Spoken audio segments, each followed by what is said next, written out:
जानते हैं एक हफ्ते में 7 दिन ही क्यों होते हैं? 4, 5 या 10 दिन क्यों नहीं होते? मतलब 5 दिन आराम करो, 4 दिन की छुट्टी हो तो कितना मजा आएगा ना। लेकिन संडे आने के लिए 6 दिन का इंतजार करना ही पड़ता है। तो ये हफ्ते का साइकिल 7 दिन में ही पूरा क्यों हो जाता है? प्रत्येक सभ्यता यानी इंग्लिश कैलेंडर हो या हिंदी का पंचांग, सप्ताह में 7 दिन को ही माना जाता है। हमारा टाइम टेबल भी 7 दिनों में बटा रहता है। लेकिन ऐसा क्यों होता है, ये बहुत कम लोगों को पता है। नमस्कार, मेरा नाम है शांभवी शर्मा। आप जनता जंक्शन का स्पेशल सेगमेंट क्या आप जानते हैं देख रहे हैं। तो हफ्ते में 7 दिन होने के पीछे कुछ साइंटिफिक और एस्ट्रोलॉजिकल कारण हैं। कई अन्य कैलेंडर की तरह आज का ग्रेगोरियन कैलेंडर भी अंततः चांद के चरणों यानी मून के फेजेस पर आधारित होता है। चंद्रमा को इसकी सभी अवस्थाओं की चक्कर लगाने में लगभग 29.5 दिन का समय लगता है। अब किसी भी तरीके से 29.5 दिन लंबा समय बराबर बांटने में मुश्किल होता था, इसीलिए इसे छोटे हिस्सों में तोड़ा गया। धरती अपने एक्सिस की यानी कि धुरी की चक्कर लगाने में लगभग 24 घंटे का समय लेता है, तो इससे हमें एक दिन का हिसाब पहले पहले मिल गया था। अब दिन और साल का हिसाब तो लोग लगा लिए थे, लेकिन हफ्ते का हिसाब लगाना काफी मुश्किल और पेचीदा हो रहा था, जिसे सुलझाने के लिए कई पौराणिक सभ्यताओं ने अपने हिसाब से रिसर्च किया था, क्योंकि धरती या चांद में से कोई भी 7 दिनों में अपने एक्सिस की चक्कर नहीं लगा पाता था। मुख्य तौर पर बैबिलोनियंस, जिनके अंश को फिलहाल का इराक और सीरिया भी कहा जाता है, उन्होंने चंद्रमा और धरती के प्रत्येक अवस्था, प्रकार, रूप और फेस का निरीक्षण किया था, जिसके बाद उन्होंने लूनर कैलेंडर बनाया, जिसमें चांद के प्रत्येक रूप का जिक्र हुआ था, प्रत्येक शेप का भी जिक्र हुआ था। अब 28 तो कभी 29.5 दिन में वो अपनी चक्कर पूरा करता था।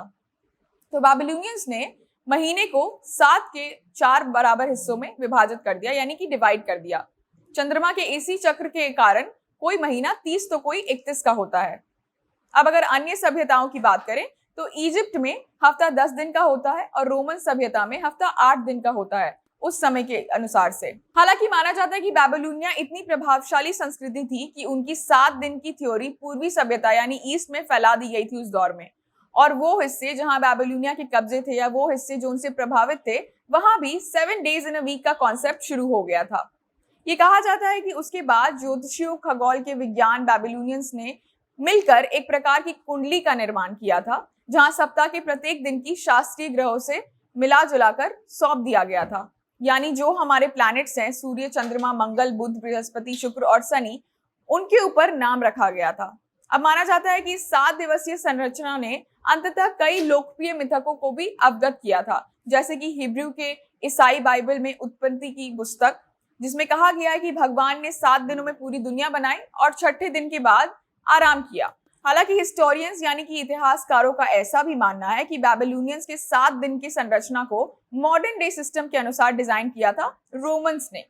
अब अगर हफ्ते के नाम की बात करें तो ऐसा कहते हैं कि रोम के ज्ञाताओं ने उस गति को देखकर उसका हिसाब लगाया था, यानी कि शास्त्रीय ग्रहों ने आकाश को पार किया किस गति से, कितनी दूरी पर वो है, उस पर निर्भर करता है कि कौन सी प्लैनेट पृथ्वी से कितनी दूर है, और उसी के हिसाब से नाम का भी हिसाब लगाया गया। ऐसा कहा जाता है कि अलेक्जेंडर द ग्रेट यानी कि सिकंदर जब हर जगह भ्रमण कर रहे थे, तब उन्होंने हफ्ते के 7 दिन का कॉन्सेप्ट हर जगह फैलाया और लागू किया।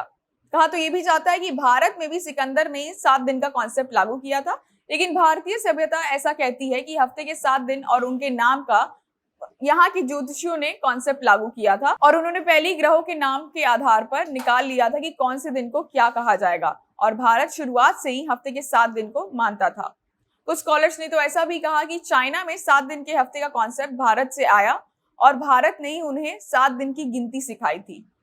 अब चांद और उसका अलग अलग रूप पूरे हफ्ते की दशा को के लिए जिम्मेदार है, ये तो आप समझ गए। इस वीडियो को सभी लोगों के साथ साझा करें शेयर करके। वीडियो आप फेसबुक पर देख रहे हैं तो पेज को लाइक करें, यूट्यूब पर देख रहे हैं तो चैनल को सब्सक्राइब करें। कैमरे के पीछे विशाल थे, बहुत बहुत धन्यवाद।